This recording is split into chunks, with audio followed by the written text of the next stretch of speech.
Om Sahana Vavatu Sahanau Bhunaktu Sahaviryam Karavavahai Tejasvinavadhitamastu ma vidvishavahai. Om Shanti Shanti Shanti. Om Parthaya Pratibodhitam Bhagavata Narayanena Swayam Vyasena Kratitam Purana Munina Madhye Mahabharatam Advaitamritavarshinim Bhagavatim Ashtadashadhyayinim Ambatva Manusandadhami Bhagavad Gita Bhavatveshinim Yam Brahma Varunendra Rutra Marutaha Stunvanti Divyaistavaihi Vedai Sangapadakramopanishadai Gayanti Yam Samagaha Dhyanavastita Tatkatena Manasa Pashyanti Yam Yoginaha Yasyantam Navidussura Suragana Devaya Tasmai Namaha Devaya Tasmai Namaha. So we are doing the revision of the third chapter, Karma Yoga. So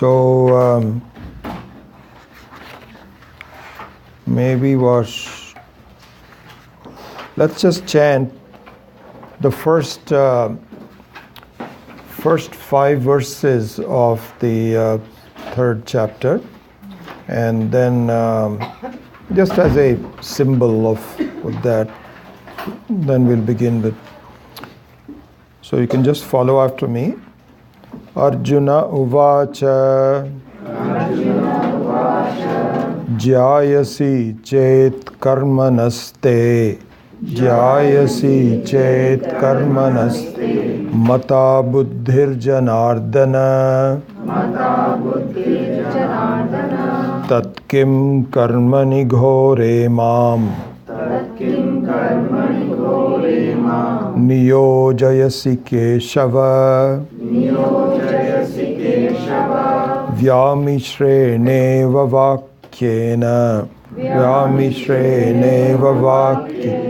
Buddhim mohayasi vame Tadekam vada nischitya Yena shreyo hamapnuyam Shri Bhagavan Uvacha Lokesmin dvividha nishtha Pura prokta maya nagha Jnana yogena sankhyanam Karma yogena yoginam Na karma namanarambhat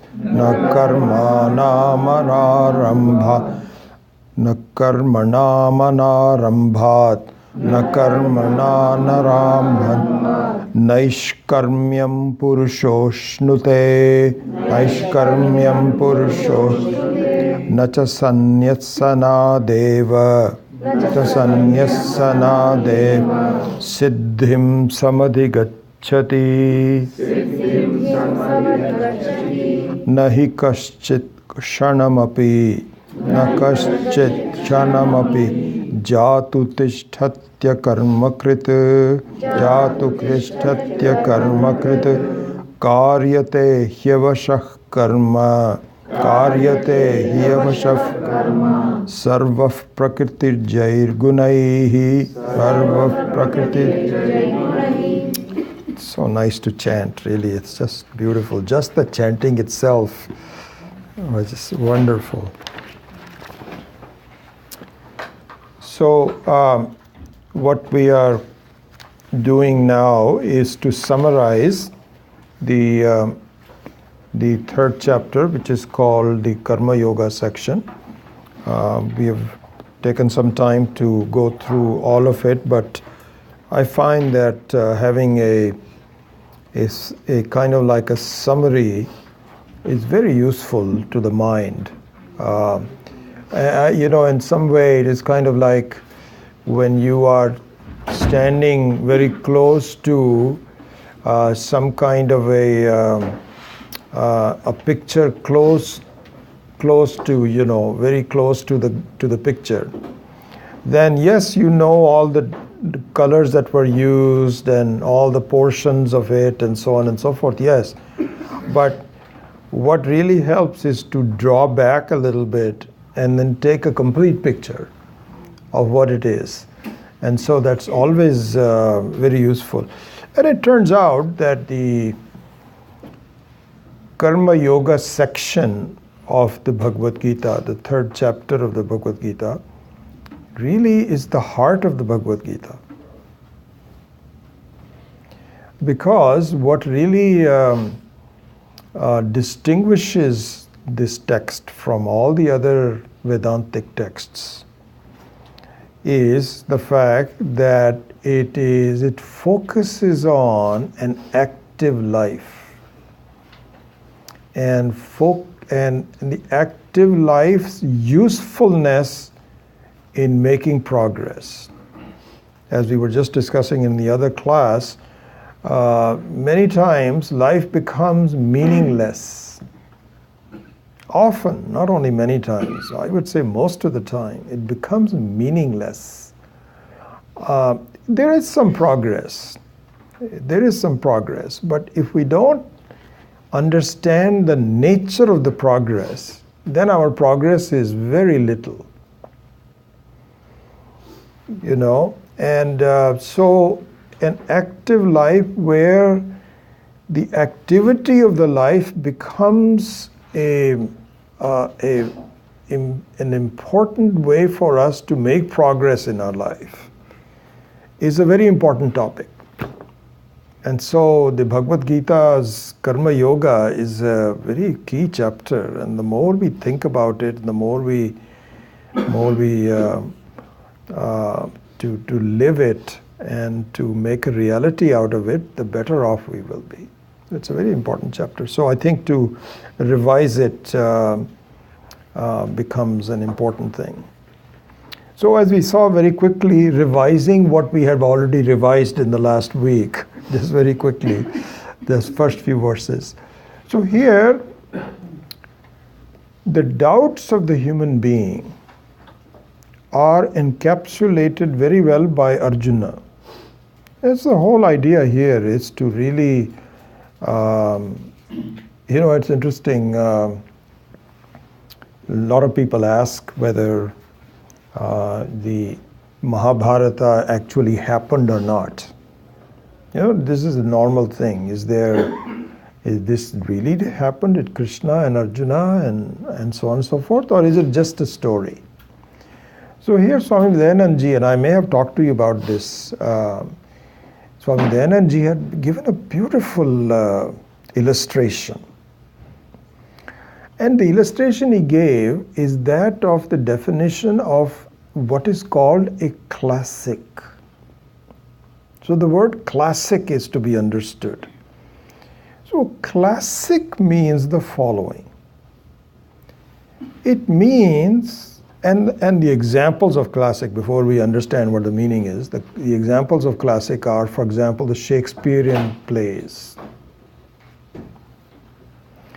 and the mythological stories of India and others, so Greek mythology and so on. So the word classic should be understood. What it means is that it depicts the real state of things at a particular time. And in this particular case of Bhagavad Gita, It depicts the state of things forever. The life today may have changed. We may have iPhones today that Arjuna didn't have. We may be traveling by car instead of on a horse or something. There are some minor changes. But the life's struggles, triumphs, disappointments remain the same.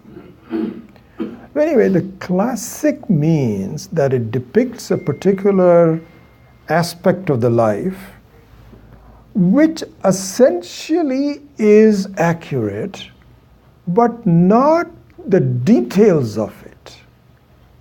Why not? Because a classic consciously may change the details so that in the time available for you to look at it, it becomes interesting to you. Kind of like a movie. So there could be a historical movie. Like, in fact, I remember seeing this one. It was very interesting. I never knew this. There was a movie, I always forget the names of the movies. It was a movie about this English scientist that broke the German code. Have you ever seen that one? What was it called? It's a very, very good movie. I only try to see historical movies, really. Complete fiction doesn't really do anything for me. But there was a movie, and even this movie about Ramanujan, which is a historical movie. So in that movie, you may actually see some exaggeration, just to make the movie interesting. But it's kind of like, when you're giving a medicine to a person, you may have some outer layers of the medicine that are palatable, have nothing to do with the real medicine. So similarly, a classic also, the real medicine of the classic is the reality of what is being depicted. And you may have some exaggerations which are consciously done in order to convey the message. This is the definition of a classic. So classic doesn't mean, and Gita is a classic. So it doesn't mean that you should forget about, does it really happen, is it like this, and so on and so forth.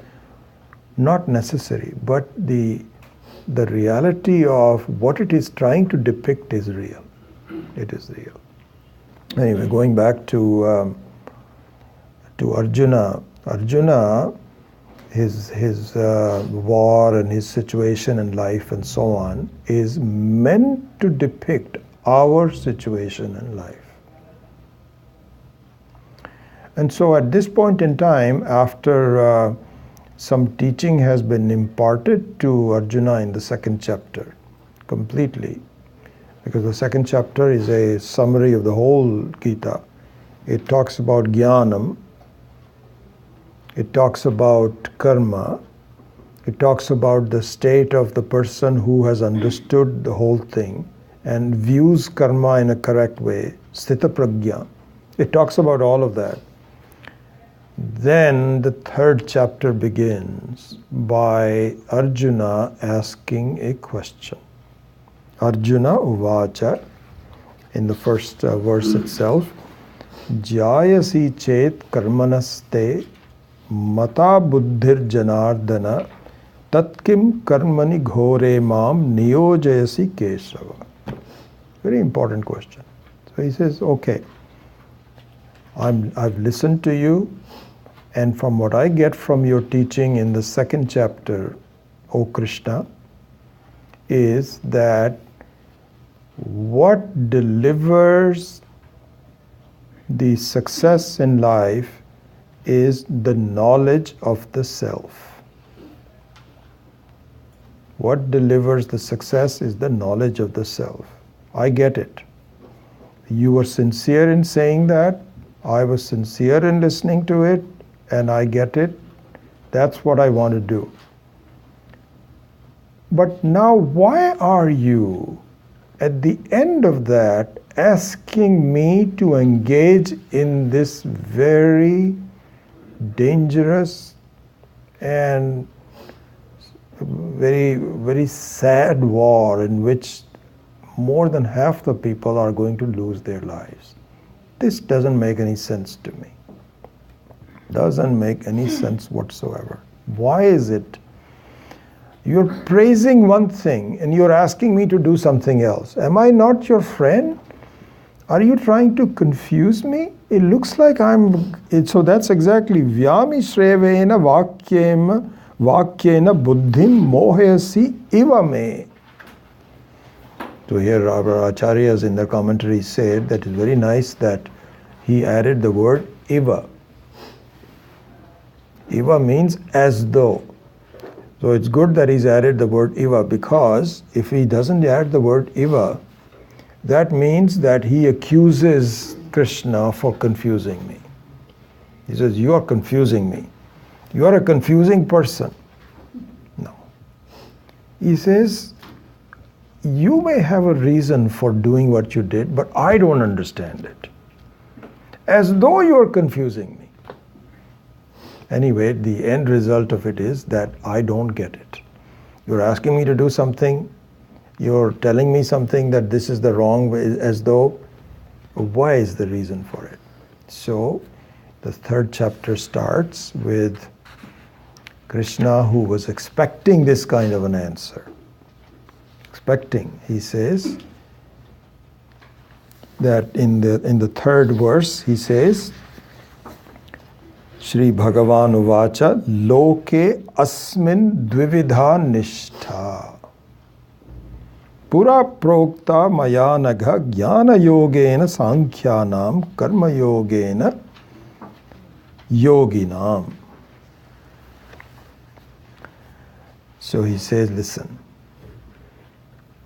the reason you seem to not understand is the reason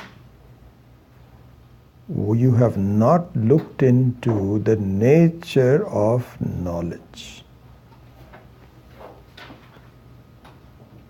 The nature of knowledge is you need to be equipped by understanding this, the thing you are trying to understand. If you're not equipped with it, then knowledge, even though it is there, will not happen to you. It's kind of like, you have a thing in front of you, and like a fruit. Let's say there is a fruit. So this is an interesting thing, that there is a difference between jnanam and karma. Karma is Purusha Tantra and Jnanam is Vastu Tantra. What does it mean? That means that your action depends upon who is doing the action. Purusha Tantra. You may decide to do something, not do something, do something differently, whatever. It all depends on you, your choice. Knowledge, on the other hand, is true to a vastu, not to a karta. If there is an apple sitting here, you cannot say, I think this is a pear, and I'm going to treat it like a pear. You cannot, it is not dependent on the karta, it depends on the vastu. Now it may happen that you are not focused enough, your eyes have become so bad, and you're not wearing your glasses, that what happens? You're not wearing your glasses, and you may not see this accurately, that this is an apple, and you may think it is a pear. That's a different thing. You really believe this is a pear. It looks like a pear. That's a different thing. So you may need to equip yourself with the right set of extension of your eyes in order to see the reality but the reality has to be seen not arbitrarily, but by exactly the way the Vastu is. So this is what is called Vastu Tantra instead of Purusha Tantra. So Krishna says, Arjuna, here's the situation. The self is something which is rather subtle. Why is it subtle? Because that's our life's experiences. We don't understand it. Or we actually misunderstand it. We club together Atma and Anatma. We do not distinguish between Atma and Anatma. It's kind of like, an electricity that is flowing through a light. We don't understand that the electricity has nothing to do with the appliance. The two of them look exactly mixed up together. And I don't bother about, you don't need to look upon electricity as separate from the appliance. There, in that case, it doesn't really matter very much. Because somebody can say, what difference does it make whether I know the electricity is different from the appliance or not? All I care about is that it works. Well, sometimes even that, what happens is that you turn on the light and it doesn't turn on. So there you have to make a distinction. Is it because my power is off? Or is it because this particular bulb is fused? You have to do this. But it's minor. It's not that big a deal. You can very quickly turn something else on. And then you figure out, that happens to where I live in Los Altos. Our power somehow goes off very, very often. And so the first thing you do, and in the stormy weather, you find that all of a sudden the pop has gone off. You look out of the window and you find that there are other homes with power on. I live in the hills and I can see from the other side. And then you say, oh, is it something wrong with my house? Then you look at the neighbor's house. And the neighbor's house also, the power is not there. So you feel a little bit better. But then you say, maybe the neighbor is gone out of town. So you look at 3 or 4 others. Finally, you call someone. And they'll say, yes, our power is. Then you feel, oh, good. I mean, good not in the sense that at least it is not something that I did. It's something that PG&E did. And so similarly here also, the Atma and Anatma are all mixed up. The Anatma means the body-mind complex is an appliance. It's an appliance. And the Atma is like electricity. And my inability to distinguish between them creates problems. And I can go through life without making that distinction up to a point. And you find that the appliance can no longer reflect the electricity. So for example, in the case of the bulb, if the filament snaps, the electricity, which is constant, is still flowing through, but the appliance cannot reflect it anymore. Then you have to change the appliance. You know, that's exactly what happens in our life. Our body-mind complex can no longer reflect the electricity, the Atma. It just can't, it's just falling apart. And it gives up. And so what happens in that case is, it's not as the electricity is affected in any way. It is still flowing through the wire. But the appliance does not reflect it. So similarly, the Atma still flows through, but the body-mind complex cannot reflect it anymore, and it collapses. And it looks to us as though the electricity is also off. Electricity is not off. It is unconnected to the appliance. At least in the case of electricity, you can see that it is going through some particular wires, and even the electricity can be turned off. You see, that's a different thing. Because there, in the case of an experiment, whether my house is off or the whole neighborhood is off, you can do a few things. And you say, yes, electricity is off. The interesting thing, important thing, not just interesting, the important thing about the Atma, and that's what makes it so subtle.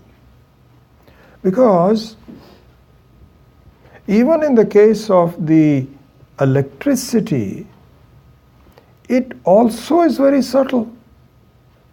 Comparatively to the appliance, it is very subtle. Because the appliance, you can pick it up and it says, okay, this is what it is. You just go to Home Depot and buy this LED bulb. You can cap it in the hand and so on and so forth. You can't do that with the electricity, relatively speaking.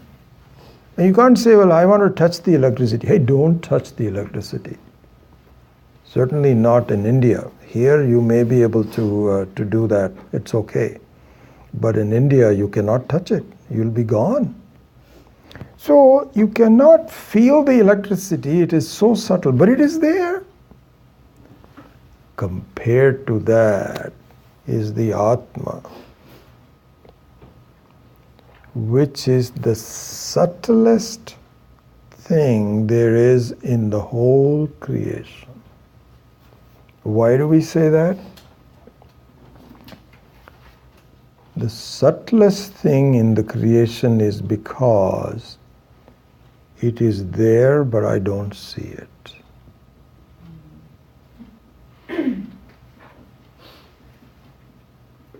And it is the subtlest thing because it cannot be turned off. Consciousness cannot be turned off. It is not a thing like electricity.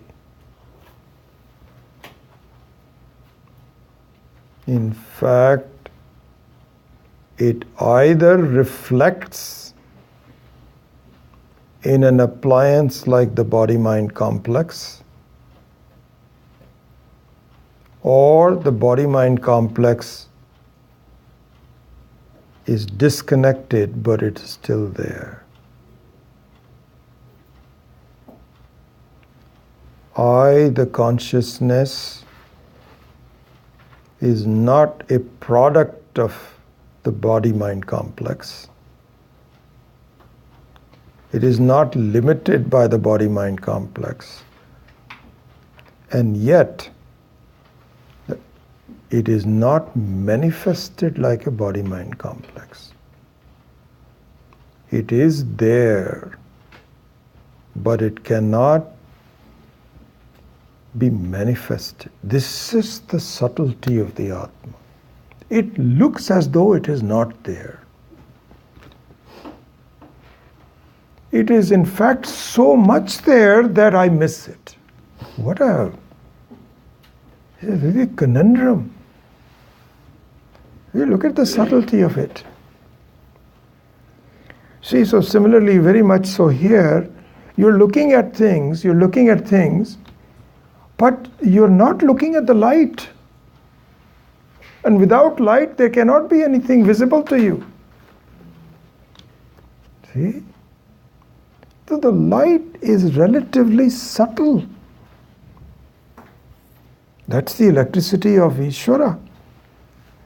Light is the electricity of Ishvara. You and I, in fact, the energy of the electricity also comes from the sun. So sun is the electricity of Ishvara.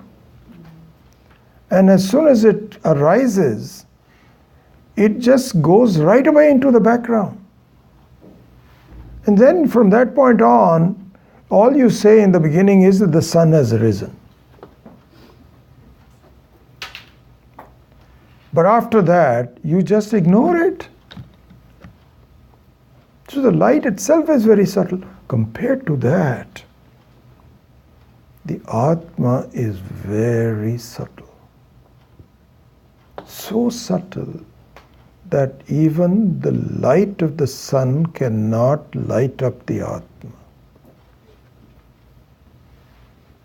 In fact, it is the Atma, I, the consciousness that lights up the sun, lights up the light of the sun, lights up the objects in the light of the sun. These are all appliances.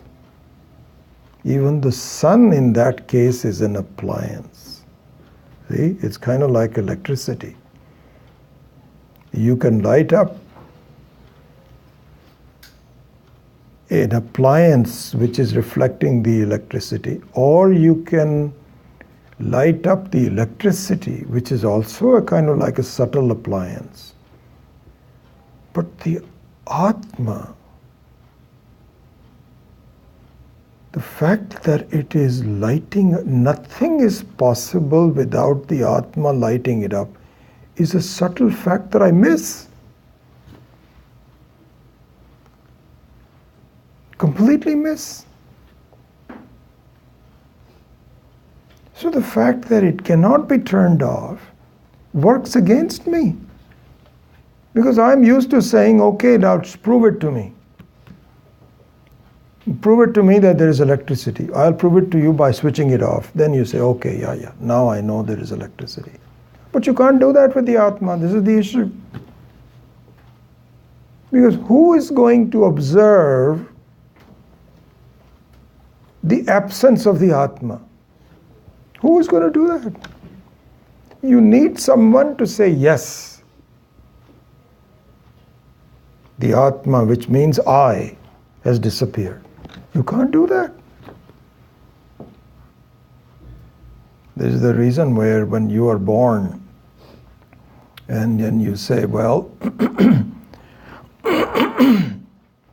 see, this is one of the definitions of the Atma is Ajaha.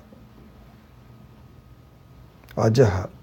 Ajaha means not born. Jayate, it is Jaha. And Ajaha means na jayate. It cannot be born. Cannot be born. So, in fact, all our assertions are based on falsehood. Why? Because you can ask, when were you born? And we are very ready to give an answer. I was born in 1962, January 2nd at 3 p.m. And you say, really? And this is what happens when your birth certificate is asked for by the governments and so on. Then you have to produce a birth certificate. It's so interesting. This we talk about all the visa things from here. The visas in India are even worse. Because what happened in our case was that my wife threw away her Indian passport. Because she said, this is gone, I'm now an American citizen, so I don't need it. Somehow I kept mine. I just have a drawer where I keep old things, which I shouldn't be doing. But she threw away. So when she applied for a overseas citizen of India, she says, where is your Indian passport? So she asked me, do you have mine? I said, no, I only keep mine. I don't have your passport. I don't know where it is. She says, oh my, so we still have not got it. Now we have to go through some original birth certificate and this, that, where, all kinds of problems. But the birth of a human being can be certified. Luckily, her mother is still alive. And who is she going to believe her mother? Because people can lie also. They'll say, yeah, she's my daughter. And it doesn't matter. But all certificates of life are false. Because, how are they false? Because you can ask somebody, you can ask my wife's mother, when was she born? And she'll give a time and so on and so forth. And you ask her, do you know she was not born? And she says, what are you talking about? I mean, don't joke with me on these kinds of things. Why are you wasting my time or something? I've got to do some other work. So the thing is that Vedanta, you should see this, is the ultimate science. It is the science of the science. Why do we say that, science of the science? Is it because you're just feeling good about yourself, you're just trying to flex your muscles and this is the best science there is? No. Why? Because we say that, you know, the modern science, all science, all the modern science, they all say you cannot say something until you give me a proof of it, which is correct. Which is correct. That you have to show the proof of everything. Can it be duplicated? So they have to go through all these studies to find out whether a principle which is hypothesized is validated through all the data and so on and so forth, which is correct. Vedanta takes it even a step further. And it says to the science that your looking at proof is actually incomplete. You have to go through the complete proof. Means that all hypotheses have to be proven. So scientist says, yes, we also believe that. So based on that, we say that Atma cannot be born. Cannot be born. And the scientists say, what do you mean Atma cannot be born? How do you know that? Because consciousness cannot be born. Because we have to first prove what is consciousness. One of my students just recently, I get these letters, all this. He was saying, well, isn't Vedanta very close to particle, the modern science, where they all feel that, that consciousness can be born and so on. Anyway, I'll give you the reply that I sent to him separately. But anyway, going back to the argument, we say that there is no proof that Atma is born. So that means that you cannot prove it. They'll say, well, you can also prove it. You cannot also prove it. If we cannot prove it, you can also prove it. We say the Atma is the only thing that doesn't need to be proven. They'll say, why? What do you mean it cannot be proven? Because the Atma is the consciousness that needs to prove there is no Atma. And there is no need to do that because it is always there. There was never a time when it was not there. Even now it is there. And there is never a time it will not be there because it is independent of time. This is the subtlety of the truth that I have to understand. So the Krishna, now to close the loop, tells Arjuna, hey Arjuna, this is the nature of knowledge. The nature of knowledge is that you have to be ready to understand. It is Vastu Tantra, natu Purusha Tantra. You cannot just come up with your own conclusions like the scientists do, that there is no consciousness. Hey, you are the very consciousness who is saying there is no consciousness. You cannot Purusha Tantra that my belief is that there is no consciousness. There is no God. You can believe anything you want to. You can believe, but if there is an apple, it is an apple. You cannot pretend it is something different. I'll define it my own way. Yeah, you may give it some synonym. It is not an apple, it's called seb. Okay, fine, that's you calling it in Hindi, that's a different thing. But it is not nashpati. It is not a pear. So, the nature of knowledge is that you have to be ready. And Krishna doesn't want to say that to insult Arjuna. He says, you are not ready. Why am I not ready? This is why he's saying, so he says, he's doing it in a nice way. Lokesmin dvividha nishtha. Pura prokta mayanagha jnana yogena sankhyanam karma yogena yoginam. So he says that listen, this is not easy to understand. I mean, it is actually so easy to understand that it is not easy to understand. It's the easiest thing that you are already what you want to be. But what am I supposed to do? You don't get it. You're still pretending. No, I have got problems. You don't have any problems, as we were discussing in the previous class.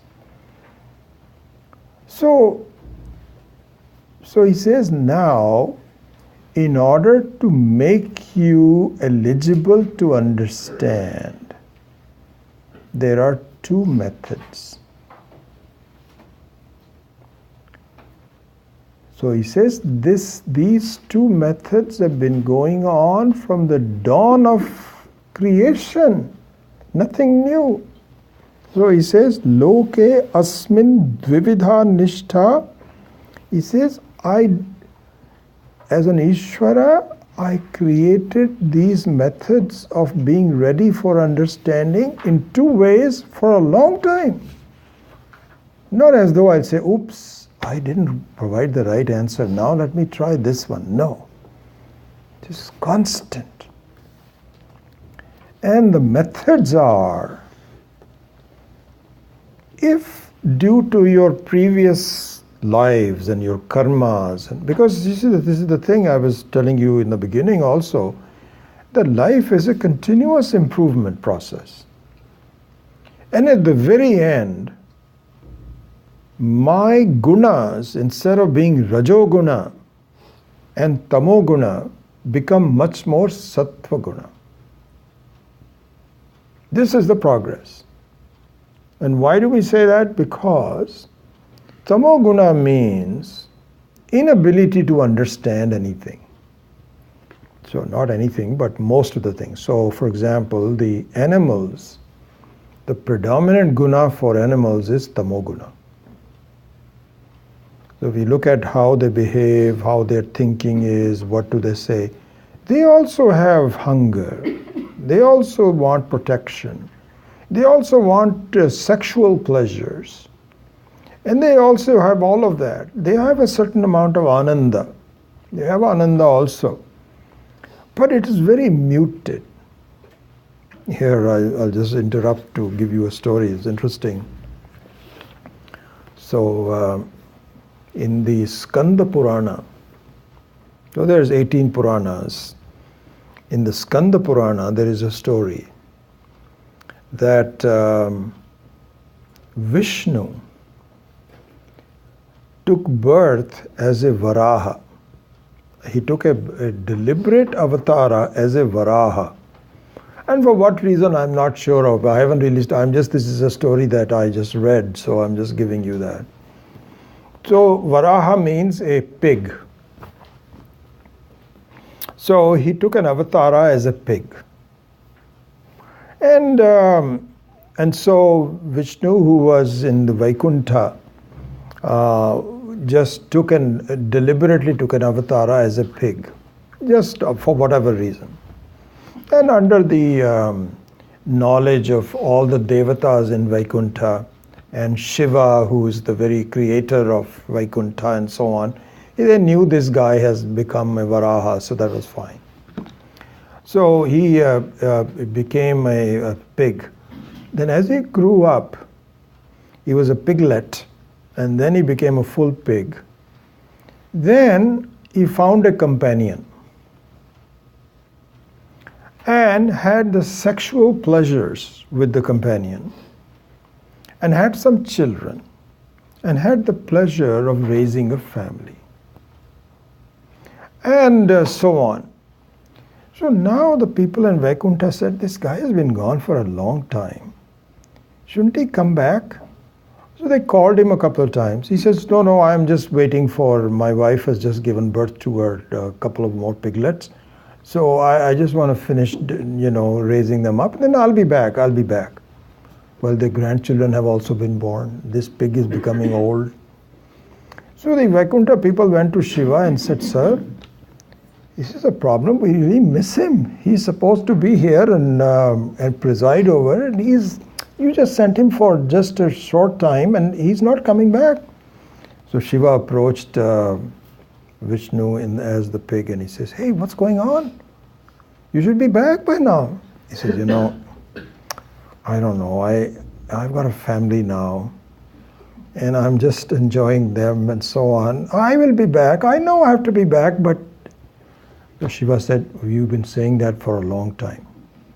And so we cannot do this anymore. So the story goes that Shiva, who also is Rudra, Shiva is also the Rudra. Rudra means the one who can make people cry is also Shiva. It is just both carrots and sticks. So he says, enough is enough. He took his sword and cut off the head of the pig. And Vishnu came out smiling from there. He says, now I understand that Ananda is everywhere. Even a pig has Ananda. Sexual Ananda and family Ananda. And he says all over. And he says, if I as a Vishnu was really enamored by the local Ananda, I can now understand what people go through when they don't look at themselves as Shiva. So the story is that it is easy to be distracted. We are in that sense, I'm sorry to say, we are like pigs.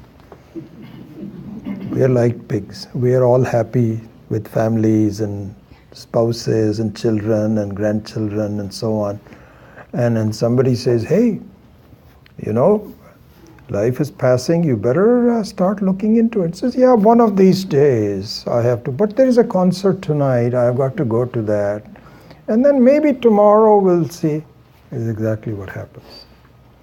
So what happens is that the animals are predominantly tamoguna. Then, as human beings, we can have Rajoguna as our primary guna that we embrace. And what does Rajoguna do? Ichha, ambition. Postponement of, he says, I am very busy. I've got lots of plans in my life. And I know what I'm doing. And once I finish that, then I will look at it. It's not as though you have tamoguna, you don't do anything, you're just sitting there and so on. But Rajoguna means, and so then the progress comes in, where Sattvaguna starts to enter your life. And the primary effect of Sattvaguna is a sense of inquiry. What is going on? Where am I going with my life? What is the truth behind it? And so this is the progress of life. And then when you progress enough, you start to inquire about something which is the subtlest. So Krishna says that, listen, I've got two methods of focusing on yourself. One is Jnana Yogena Sankhyana. Means that based on your previous life, you are born with a sense of enhanced Sattvaguna. And from the very beginning, even as you're born, and you see this in children, they are really not interested in just playing and this, that, or the other. Just want to, they study. Studiousness and thinking and just being okay with themselves. They don't need they're not insecure. They don't want the support of everybody to say, you're very good, you're very good. They feel that I'm okay. And so, and then finally, as they grow up, they meet somebody and they look at the truth behind life and so on. They say, you know what? This is what I want to do. This is what I want to do. So the parents and all the family said, don't you want to get married and don't you want to go to college and this, that, or the other? They said, no. Not college means some advanced study and so on and so forth. They say, so you take to the Vidya and you just close your eyes and you just start on that right away. And so such sannyasis are born. We see them. We see them in India much more than here, but even here. People who just go to a seminary. And that's what he says, if you do that, chances are you will reach very soon. You will reach exactly what is the subtlety about yourself. The other method, Krishna says, is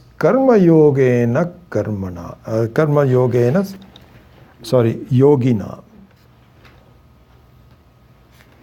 He says the other method is as effective as the first one, which is that as you engage in karma, which means the Rajoguna has significant aspect in your life, you now convert your karma into a prayerful attitude towards Ishvara. Discover the presence of Ishvara and begin to convert your current tendencies. Whatever you're doing, don't change that. Whatever you're doing, convert that into a prayerful attitude. If you do that, so this is where it is said that you convert karma into karma yoga. Karma yoga.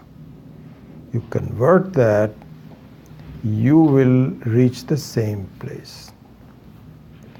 So he says, this is something which I have designed. As Ishvara, I have a choice of designing things the way it should be. And he says, I feel this is the right way. So there, in summary, I'm going into so much detail that it's no longer just a summary. It is almost like a restatement of the whole third chapter. I have to go on. But there it says,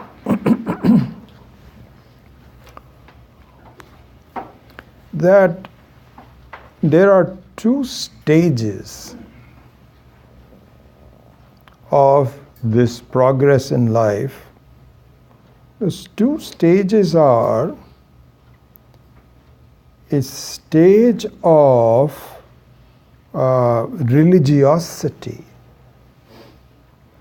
Religiosity in the means that you do things in the right way, with a prayerful attitude, recognizing the presence of Ishvara. All of that is talked about in, we'll summarize it in a bit later. And then the religiosity goes into spirituality. And as we have said before, religiosity without spirituality is incomplete. And spirituality without religiosity is impossible. Not possible. And so Krishna says, Arjuna, I know you're confused, and I understand that. And you think that I am giving you bad advice in the sense that I am telling you that jnanam is the way to go, as in the second chapter, all of that.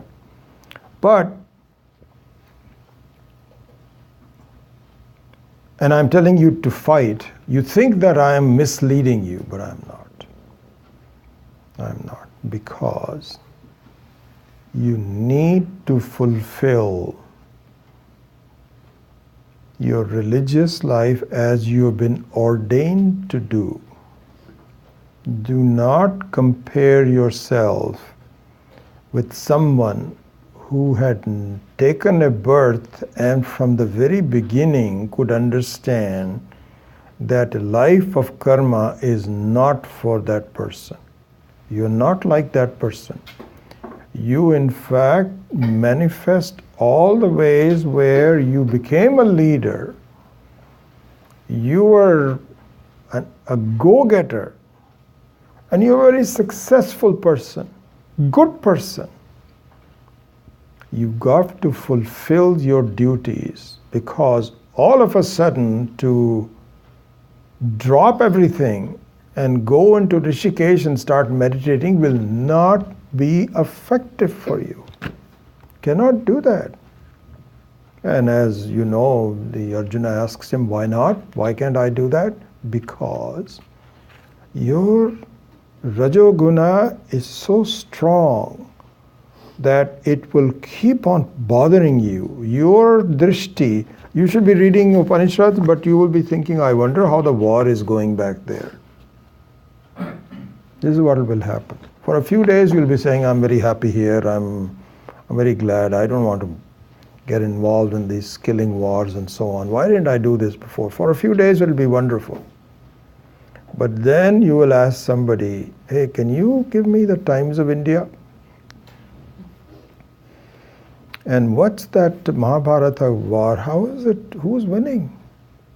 In the meantime, people will be cursing you. How can we run away like this? What kind of a person was it? He says your life will be. No.